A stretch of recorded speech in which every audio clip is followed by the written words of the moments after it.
Сендер қандай үй жануарларын білесіңдер? Сиыр, ешкі, қой, түйе, жылқы. Балалар, ендеше мен сендерге бір жұмбақ жасырайын. Соны мұқият тыңдап, жауабын табамыз.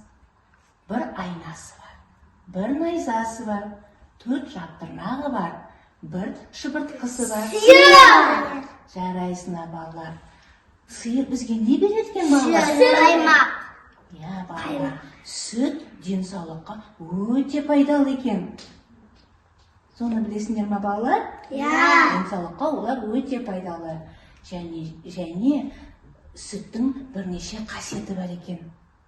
Сол қасиеттерін білу үшін біздер тәжірибе жасаймыз. Сол тәжірибені жасау үшін біздер қазір зертханаға барамыз. Менімен бірге зертханаға барғыларың келе ме? Базары осы шырқаған досым, тамсаны бәсем. Балауса балғын, көк майса. Алғашқы тәжірибемізді Жахангер көрсететін болады. Ендеше балалар, біз сиқырлы сүт тәжірибесін жасайтын боламыз. Оған келетін құрал жабдықтар тәйірге немесе терең емес. Ыдыс, бір стакан сүт, арты түсті бояғыштар, ыдыс жууға арналған сұйықтық, мақта таяқша, ыдыс жууға арналған сұйықтық, шағын ысқа құятын боламыз. Балауса жаным ашылды, жүрекке ыстық, өмірге сұлу. Даламдай дархан, тауымдай биік. Стакан сүтті, оны тәлікеге құятын боламыз. Начы сен өзің бақыттау бақыт. Тірі түсті бояғыштарды, оны сүтке Дәурен келеді, қанатымен самғаумен, көңілдің ажары. таяқшасын алып, оны сұйықтыққа батырамыз. Бал бұлағы бал дәурен.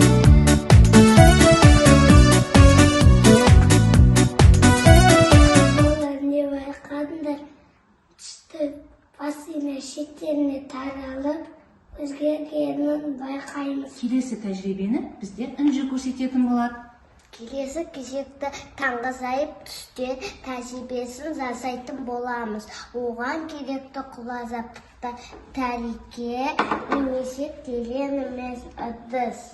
Материалдар: стакан, жылы су, түрлі түсті кәмпиттер.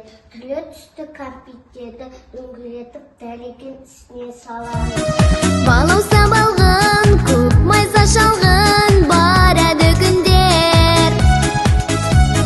Тербелеп кеге, жарқалап беген, салып өскен. Енді жылы су құятынбыз. Бақыттың дәурен келеді, қанатымен самғаумен, көңілдің ажары бал бұлақ. Балауса бал бұлақ. Балалар, не байқадыңдар? Түрлі түсті кәмпиттер суға еріп, әртүрлі түсте пайда болды. Сендерге тәжірибе ұнады ма?